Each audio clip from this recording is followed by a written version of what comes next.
Well, hello everyone, and welcome back to another episode of Minecraft. Today we're going to be doing a little bit of some myth busting here. As you can see, we are currently in a creative world, and what I have prepared for today is I have put together a definitive test that we can use to determine exactly what the best method of collecting ancient debris is. Now, if you've been watching in the background here, you'll see that I have used the duplicate command in order to duplicate an identical portion of ground. I've pulled this from Y level 10 to 20 from the real world generation down below in the actual nether here, as we are up above the nether in the nether ceiling area. So got 5 identical areas that are 10 blocks in the Y depth, and then it goes about 50 blocks across and about 100 blocks back. And this will provide to us a definitive test as to a couple of different harvesting methods as to how the best and most efficient collection of ancient debris is going to be. Now, currently, I have it set to the point where we will be storing our wares from each collective test in a chest down here. As you can see, this first chest is going to determine the goods that we can collect from strip mining down at what would be Y level 15 for these blocks using the efficiency 5 pick, which is one that I have here in my inventory. Now I have a netherite pickaxe equipped just because it's going to last us a little bit longer as we conduct this test. So, but meaningly, you could provide or do this with a diamond pickaxe as well, as the criteria isn't going to be that much different. I will also be planting an additional sign here next to, well, didn't mean to break the bedrock there, but here next to the chest, in order to showcase the time that was put into collecting these resources as we continue in running our tests. So I'll have some pretty clear markers there as well. And then if we come down this way, you'll see that the different criteria for each chunk that we have designed up above is labeled on the sign specifically. So poke hole mining is going to be a little different than the strip mining technique, where we are going to, instead of go back and forth in channels, we are going to be doing one channel in particular and then focusing on the mining out of the areas directly in front of us. Essentially what will be happening is, as we progress along Y level 15, this entire row here is going to be disappeared or vacant from one end to the other, to see how that compares in comparison to strip mining and how well it is on its time frame.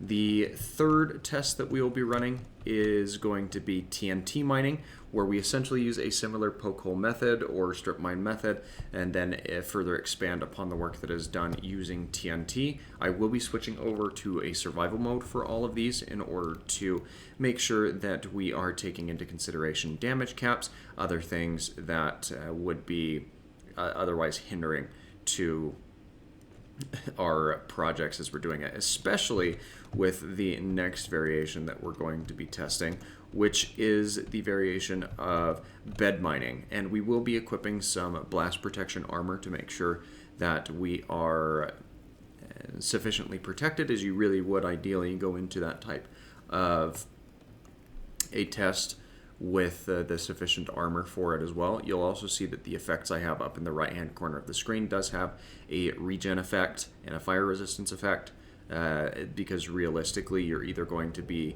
consuming food to get you back up to that level, and you would be immune to the flame. I actually might remove the regen effect to run this test, and then also have a comparison that showcases how much food we consume to keep our health up as the blasting continues. And the fifth and final test that we will be running is using a technique that I saw demonstrated by Fan135, which involves a combination of end crystals and TNT. And we'll be comparing the resources consumed, the time that it takes to set all of those up, as well as the end results of what is harvested by using these different techniques. Now there is one final or 1/6 area that I have over here. This is a control variety, which I'm not going to showcase currently because I want to come back to this at the end. But within this chest, I have mined out every single resource that was available within the entirety of this test. That includes the gold that can be collected from the gold ore that's been added within 116, as well as the nether quartz that can be collected from within here, and of course the ancient debris as well. Now the one caveat with that is that we did not have a fortune effect on our pick, so this is kind of a base value comparison for the overall expectation of what you can collect from it. But again, we will come back to this chest and look at the contents therein once we have sufficiently run our control tests, or not our control tests, but our experiment tests with the other techniques that we are looking to showcase today. So I'll be showing you some footage from the camera account that showcases what the collection looks like in a form of a little bit of a time lapse, and then we will come back around and get an active comparison or an active view at the time used for each of these methods, as well as what you actually collect from these wares. And the nice thing is that we can compare this to the overall collection of what resources are available. So without further ado, let's jump into it and see and debunk once and for all which method of collecting ancient debris is really the most efficient. Enjoy!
Well, I certainly hope that that was enjoyable for you to watch, but now we have the real big question as to what method that we've looked at or used so far has been the most effective. Well, let's start by having a look at the end result or the end damage of what's going on here. So you can see with our first section here, there is quite the minimal amount of damage comparatively with what we'll see here in just a moment. Some pretty organized strip mines put out throughout here.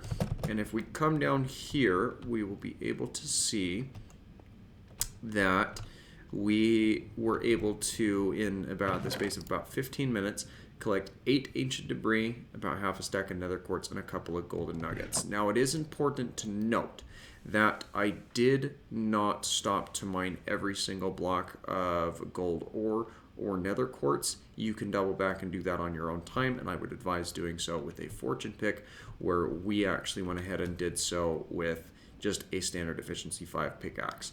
So there's definitely more to be gathered in these departments here, but for 15 minutes, 8 ancient debris from a pretty simple strip mine, that's actually not too bad.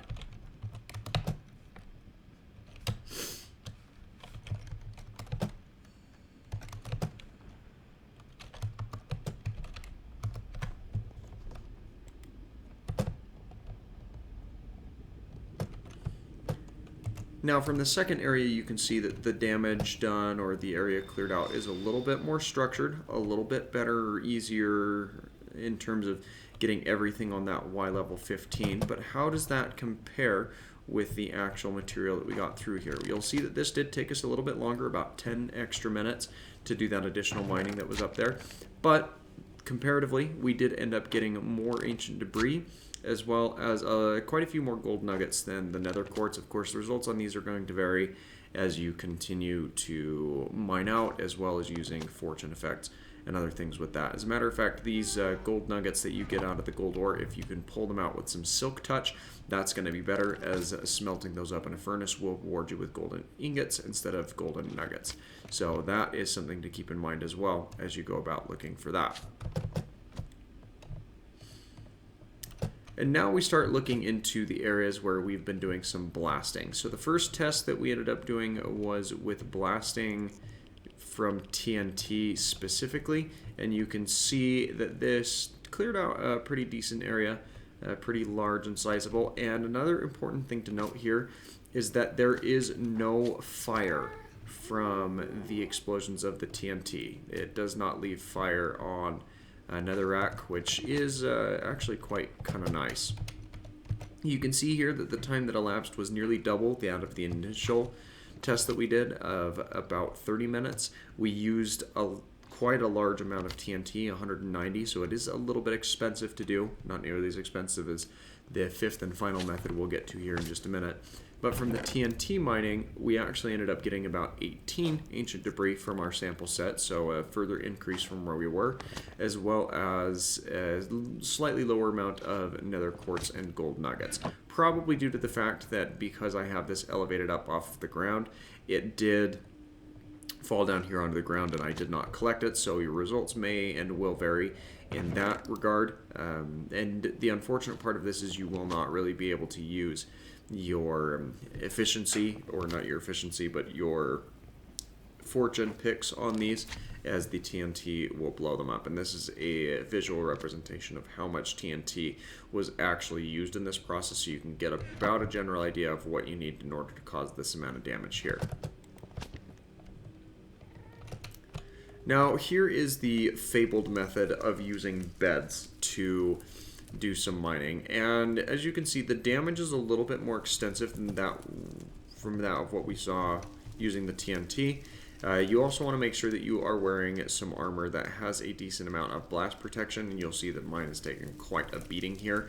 Of course, I don't have any mending on it. This was just for the overall testing purposes here. The other important thing to note before we get into the results of this is that there is quite a bit of fire that will start up from those beds exploding.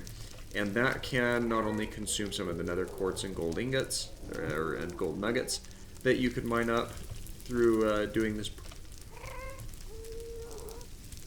that you could gain from doing this process, but it also could occult your vision of ancient debris. So if you wanted to make sure that you're being through, you may want to take some time and go through and get this all put out, just to make sure that there's nothing that you're missing out on, or just be very, very scrutinous as you are looking through that. But how does this compare when we compare it to the standard TNT? Well, it's actually about the same, with about the same results, and you can see here it takes about the same amount of time, maybe a little bit lower. Now the one thing, the large difference that there is with this is beds are a lot easier to craft than TNT is, and we used a significantly less amount, 72 beds compared to the 190 TNT that was used with the previous test. And we did end up using about 4 golden carrots to replenish our health as we were taking damage from the blasting effect here. And now this is the results from the most expensive method of clearing out some of these areas and harvesting some ancient debris. This is a combination of using end crystals and TNT. You can see that the end crystals have to be placed on these obsidian here, so that is a further thing that you need to keep in mind of having obsidian on hand, though that is going to be significantly easier since you can now get them from Piglin Trading. And let's have a look at how well that compared. First off, it takes a little bit less time than the bed method, though the materials used is going to be quite more expensive comparatively. So about 35 minutes or a little bit less for that, using 18 end crystals and a significantly higher amount of TNT. You could probably get away with doing a little bit less, but I ended up doing a configuration somewhat like this with it, where I put the end crystal here and then kind of gave it a setup similar to what you would see with a library or your enchanting table, as I felt that that would be decently efficient for blowing up these end crystals. And then you want to stand a decent way back, and you can just use a bow with a standard arrow to detonate the end crystal and subsequently set off the TNT as well. But how does that compare with, I think we're lagging out a little bit here, but how does that compare with the rewards that we get out of it? Well, this is by far the most efficient in terms of collecting the ancient debris. Again, it does have a significantly higher amount of damage that's done to the area that you are trying to clear ancient debris out from. It also does not light things on fire like the bed does, so it makes the view of things a little bit easier.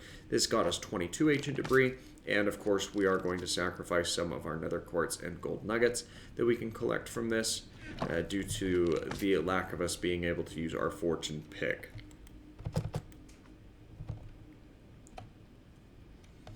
And then here again we have our overall control, and your so the ending question is how much can actually be extracted from this. Well, in the sample size that we had, we ended up having a total of 23 ancient debris that was available to be collected within this area.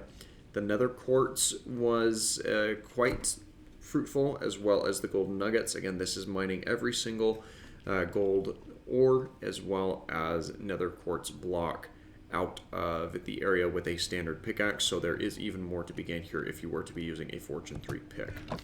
As a final note, the things that you need to keep in mind is that there are certain types of stones and blocks here in the nether that have a higher amount of blast resistance than what the netherrack does. That would be the blackstone as well as the basalt. We didn't have any basalt in our trial here, but those are the three ores in which a piece of ancient debris can spawn. You can find that within netherrack, ancient debris. You can find that within netherrack, blackstone, or basalt. Those are the only three blocks in which ancient debris will spawn naturally, which is nice because you don't have to worry about any ancient debris getting held up or spawning just floating in the middle of lava, or even in the midst of some of these gravel pits that you can find while mining around in the nether as well. But that is going to do it for us today. So thanks for taking the time to watch today's video. I hope that this was helpful and you found a couple of new perspectives on how to mine out and find your ancient debris so you can get yourself a fancy set of netherite tools and armor. If you enjoyed, please feel free to leave a like, and don't forget to subscribe as I bring content to you on a daily basis. We'll be back with another Minecraft video on Tuesday, and we'll be right back at you with a Breath of the Wild video tomorrow. Thanks again for watching, and you have yourself a fantastic rest of your day. Bye.